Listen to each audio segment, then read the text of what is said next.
नमस्कार. सण म्हटलं की आपण आपला दिनक्रम थोडासा बदलतो, त्याच्यात बदल करतो आणि सगळे एकत्र येतो. मग कौटुंबिक सण असेल तर सगळं कुटुंब एकत्र येतं आणि सार्वजनिक सण असेल तर सगळ्या कुटुंबासहित आपण समाजामध्ये सामील होतो. मग सण म्हटलं की आपण एकत्र येतो, गप्पा मारतो, विचारांची देवाणघेवाण होते आणि अर्थातच वेगवेगळ्या पदार्थांवरही ताव मारतो. म्हणूनच या सगळ्या प्रवासात आपल्या मुलांना नक्की सहभागी करून घ्या. त्यांचा सहभाग मात्र विसरू नका. या सगळ्याचा अनुभव मुलांना देणे आणि या प्रवासात त्यांना सामील करून घेणं हे पालक म्हणून आपली जबाबदारी आहे. आता बघूयात गंपूदादा आणि रुहा काय म्हणताय. धन्यवाद.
निसर्ग म्हणजे काय? निसर्ग म्हणजे परिसर. परिसरामध्ये काय काय येतो? परिसरामध्ये झाड, आकाश, नदी, नाले, डोंगर. मग हे सगळं छान आहे का नाही? हो. मग खर तर वटसावित्रीची एक गोष्ट आहे. हा. सत्यवान सावित्री नावाची गोष्ट आहे. हा. पण ती गोष्ट आता मी तुला सांगत नाही. हा. पण वडाची तोड होऊ नये, हम्म. वडाची झाडं तोडली जाऊ नयेत, हम्म. झाडांचं पण पूजन करावं असं त्याच्या मागचा हेतू आहे. हा. आणि वडाचं आयुष्य खूप असतं. हम्म. वडाच्या झाडाला पारंब्या असतात का पिंपळाला पारंब्या असतात? वडाच्या झाडाला. नाही, मी पिंपळाला पाहिल्यात. तू वडाच्या झाडाच्या पारंब्यावर लोंबकळून झोका घेतलायस का? नाही. मग आता आम्ही एकदा नाशिकला फिरायला गेलो पण होतो. नाशिकला तर खूप वड आहेत. हो, मग तिथे आम्ही नाशिकला गेलो होतो तेव्हा एका ठिकाणी मी माझ्या बाबाच्या पाठीवर बसले होते आणि बाबाने झोके घेतले होते. अच्छा, असा झोका घेतला होता. मग तू झालाय की तुझा झोका घेऊन. मग आता पुढच्या वेळेस गेलीस की तुझं तू करून पहा. हो. वडाच्या पारंब्यावरती झोका घेण्याचं काम करायचं. ओके. आणखीन कुठले कुठले सण असतात?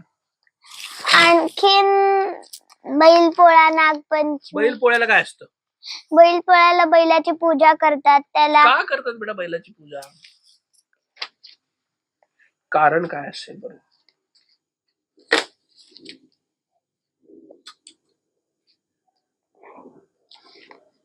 उगाचच पूजा करतात? नाही. काहीतरी कारण असेल ना. हो. बैल काय करतो? बैल शेत नांगरतो. मग किती महत्वाचं काम करतो तो. हो, मग त्याच्यासाठी त्याची पूजा करतात आणि त्या दिवशी त्याला आराम देतात. शेतावर नाही देत. शेतावर नेत त्याला सांगतात की तू आमच्यासाठी खूप मेहनत करतो, तुझ्यामुळे आम्हाला अन्न पिकवता येतं, एवढं शेत नांगरतो, वखरतो, कोळपतोस आणि ही सगळी मेहनत तू करतोस, बैलगाडीवरती जुंपला जातोस, आम्हाला इकडून तिकडे घेऊन जातो, सामान इकडे तिकडे घेऊन जातो, ही सगळी मेहनत तू करतोस म्हणून आम्ही तुझे ऋणी आहोत. ऋणी म्हणजे काय? ऋणी नाही माहित. आपण म्हणतो ना मी तुझा ऋणी आहे, म्हणजे आपण धन्यवाद देतो ना. तर बैलाला बैलपोळ्याच्या दिवशी आपण धन्यवाद देतो. का देतो? तर तो आपल्यासाठी वर्षभर मेहनत करतो म्हणून आपण त्याला सांगतो की धन्यवाद. त्या दिवशी आपण त्याला पुरणपोळी खाऊ घालतो. आणि गव्हाचा खिचडा देतो. आणखीन काय करतो? बैल कसा असतो सांग बरं. बैल त्याला पाठीवर एक वशिंग असतं परफेक्ट. ह. आणि त्याला बैलपोळ्याच्या दिवशी इथे बाशिंग लावतात हा. आणि त्याला सजवतात. हम्म. त्याच्या पायात घुंगरू घालतात हम्म. आणि शिंगांना रंग देतात. शिंगांना रंग देतात, पाठीवर झूल टाकतात परफेक्ट. आणि आणि जो तो बैल घेऊन जातो वेगवेगळ्या घराच्या ठिकाणी त्या माणसाला पण टीका लावतात. हो आणि त्याला मिरवणूक म्हणतात. मिरवणूक. आणि कुठला सण आठवतोय तुला? अक्षय तृतीया असते का? हो, काय करतात अक्षय तृतीयेला? मला नाही माहित. पूजा करतात. त्या दिवशी काय झालं होतं माहितीये का तुला? काय? महाभारत माहिती तुला? हो. महाभारत लिहायला सुरुवात झाली होती.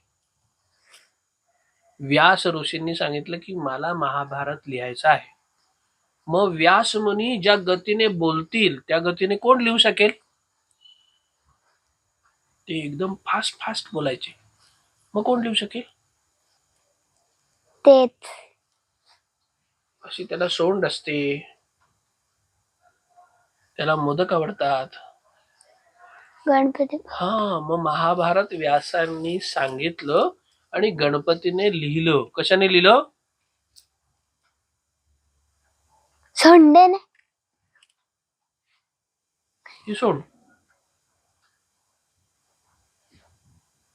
दाताने. एक दात तुटलेला असतो ना गणपतीचा. त्या दाताने त्याने महाभारत लिहिलं. तुटलेल्या दाताने? हा. कसं? पेन म्हणून त्याने दात वापरला होता. भरभर भरभर भरभर भरभर महाभारत लिहून काढलं. व्यासांनी महाभारत सांगितलं आणि गणपतीने ते लिहिलं. अशी सुरुवात ज्या दिवशी झाली त्याला म्हणायची अक्षय तृतीया. मग आपण काय काय करतो या सणांच्या दिवशी? छान कपडे घालतो. तो अजून छान कपडे घालतो, इतरांना मिठी मारतो, अजून नाईट आउटला जातो. नाही. गोड पदार्थ बनवतो. गोड पदार्थ बनवतो. भजन गातो, गाणी म्हणतो, नाचतो. हो, आमच्या नाशिकला दोन्ही घरांमध्ये वेगवेगळं जेवण करतात. हो. हो. बाबांकडे म्हणजे माझ्या आजोबांकडे तिकडे पुरण देतात, पण मी अगदी एक चतकोर पुरण खाते, मला आवडत नाही. तुला काय आवडतं खायला? कटाची आमटी आणि भात. हो, कटाची आमटी तर तिखट असते ना खूप.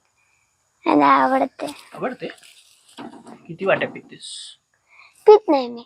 भातात घालून खाते. ओके. बरं, तुमची शाळा कसं काम करते सांग बरं मला. काय काय असतं शाळेमध्ये? सकाळपासून संध्याकाळपर्यंत असते शाळा? 4 वाजेपर्यंत. 4 वाजे. 9 वाजता गेलो की शाळेत मग आमची प्रार्थना आणि ओम असतो. ओके. आणि मग नंतर आमचे 2 तास असतात 2 गटात. मग थोडे तास असतात अभ्यासाचे. नंतर आम्हाला शाशी पण असते खेळायला. हो. ओके. ते काय असतं? मला माहिती. शारीरिक शिक्षण पीटी. शाशी म्हणजे शारीरिक शिक्षण पीटी. तर मग तेव्हा आम्हाला व्यायाम घेतात, वेगवेगळे खेळ घेतात आणि मग नंतर आमचं मोकळं देतात. कंटाळा येत का व्यायाम करण्याचा? नाही, छान छान व्यायाम घेतात. हो. हो. आवडतो असा व्यायाम घेतात. हो. ओके. मग काय होतं पुढे? मग